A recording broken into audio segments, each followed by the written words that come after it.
I have just sat through Dark Crystal Age of Resistance for the second time. Do I recommend it? 2 words. Hell yeah. Everything is a feast for the eyes. Everything about the series is amazing. You got the characters, the puppetry is great, the landscape is great. Everything about the series is great. And they struck a great balance between CGI and puppetry. To be honest, I wasn't expecting much out of the CGI, but I sure wasn't expecting it to be Jurassic Park good. In fact, it may be even better considering it's more recent. And then, first you have the characters. You have Rian, who is one of the focuses of the story, one of the 3 characters, and is loyal, compassionate, and everything in between. Then you have Deet, who is gentle and kind, and is also is a great character. And then you have Bria, who's also the brains of the whole show. What I mean by that, there's a scene in which him and this other Gelfling who Bria wants to get information from about the Skeksis and the crystal. He drugs her, but she does a little switcheroo, and then you have Madra Fargo, or whatever her name is. Madra Fargo, who's kind of like Yoda. One of my favorite lines from her is, "No arguing with trees." And with Rian, you have a good action scene, one of the best stagecoach robberies ever, in which Rian's friends save Rian from the Chamberlain, and they run off, and I don't know how to describe it, so I'm just gonna skip it. And then you have all the Skeksis. You have the Ritual Master. You have the Gormont. You have the Scroll Keeper, who also has a few memorable lines like, "I'm not decent." And then you have the Ritual. I already said Ritual Master. What are the others? You have the Ornamentalist, who I swear that they were trying to give her the most annoying voice of them all. Her voice is like nails going on a chalkboard. And then you have did I already say Gormont? Never mind. And then you have the best of the old Skeksis, the scientist played by Mark Hamill. Mark Hamill, Luke freaking Skywalker. And he also played the Joker in the Batman animated series. But I love Mark Hamill as the scientist. And then you have the Chamberlain. And then you have one of his memorable lines is, what was it?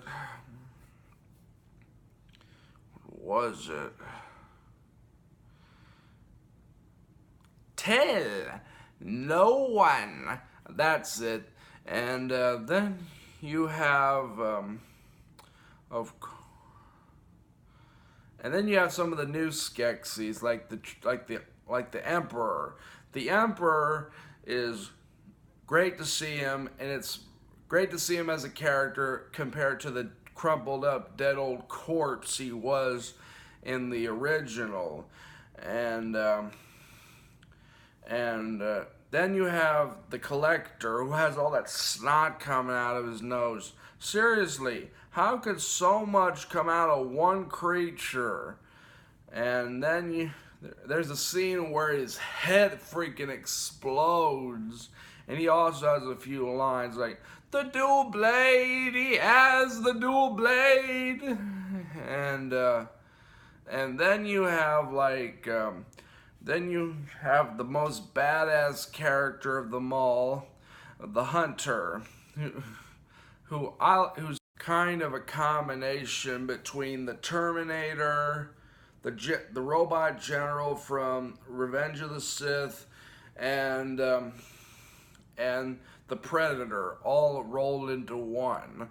And this character is awesome. And he's puppeteered by Kevin Clash, the same puppeteer who did Elmo and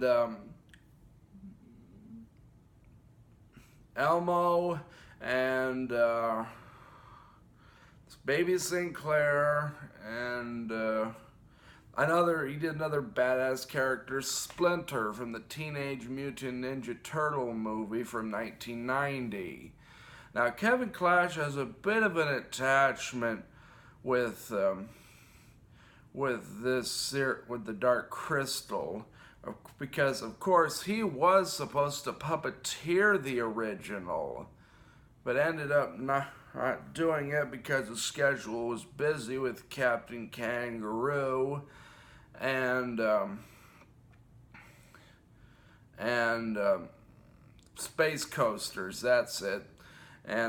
But he ended up doing Labyrinth, chilling down with problems, and then he pulls his eyes out, the fire demon, I mean, pulls his eyes out, shakes him like a paradise, throws him on the ground, picks him up, throws him in the air, he swallows him, and his eyes go back the way they are.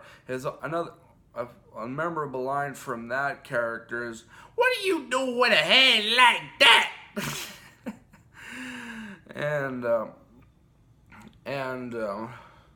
Let me get back to Dark Crystal Age of Resistance.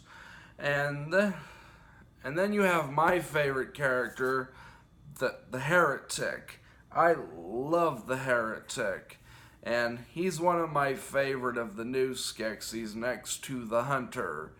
I don't care if he makes the Chamberlain look subtle. He's freaking awesome.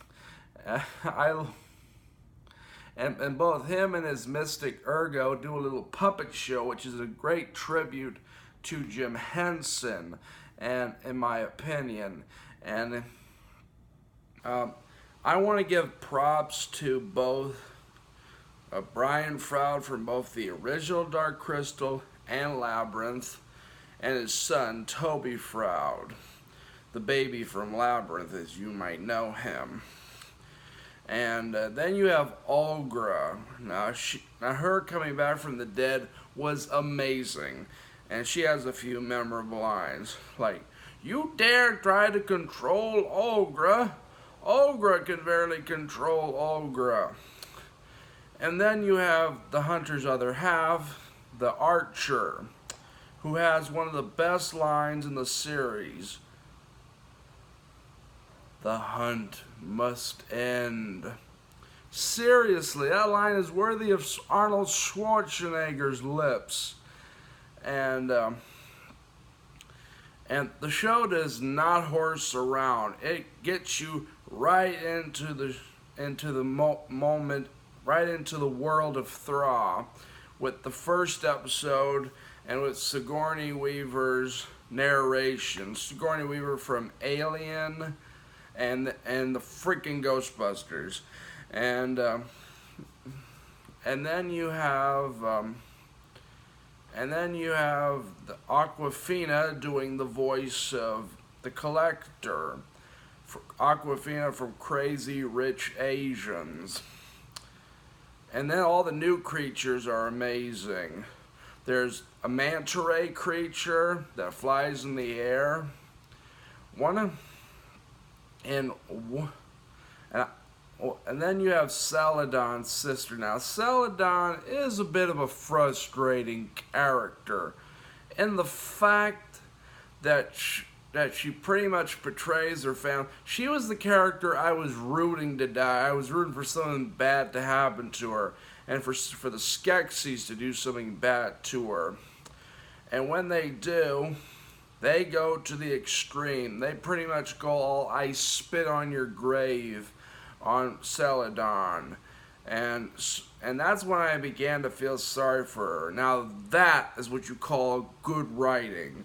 And when a character is tortured, who's done terrible bad things, and they make you feel sorry for her, and or him, and then you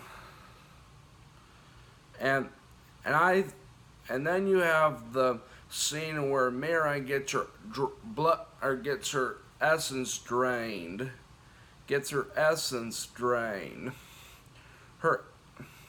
Now that scene I thought was terrifying when I first saw it. When the scene where Mira is getting her essence drained, but it does come with the scientist's most memorable line: "Give it your very essence." And I thought I died somewhere inside, but that was not the scariest thing in the series. That would have to go to when the scientist gets his eye gouged out by a beeper beetle. Now that was creepy, and holy smoke did I feel bad for the scientist in that scene. And then you have Hop, who is adorable and loyal. And if they made plushies of him, I would want one. And I get several vibes from this series, like I get a Frankenstein vibe from the scientist. And then there's a scene where the scientist tests on a Uracum. Before I continue with that, the Uracum are like the pre-Gartham, who are like little spider-like things. A lot of people like to say they're kind of like the Uracum, not Uracum, the hands from Labyrinth. We're helping hands, and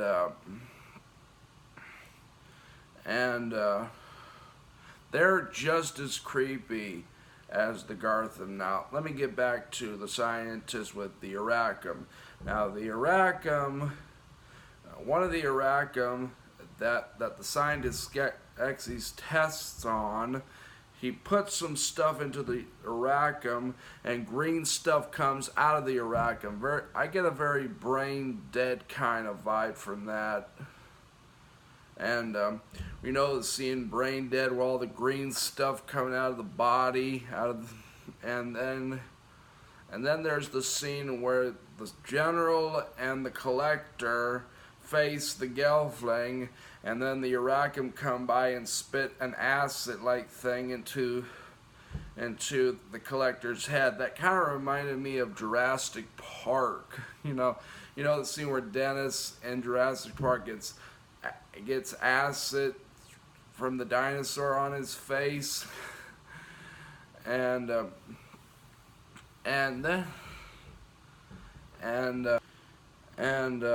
this show has a very medieval style to it.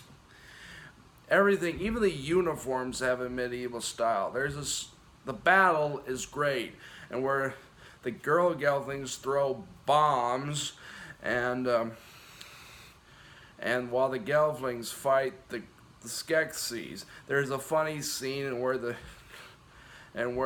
Scroll Keeper gets his nose bitten by a Fizzgig, and everything looks great. Everything in the series, and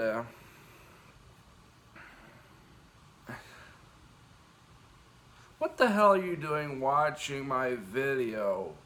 Go experience this all for yourself, and then come back to this video. I'm going to end the video right here. Bye.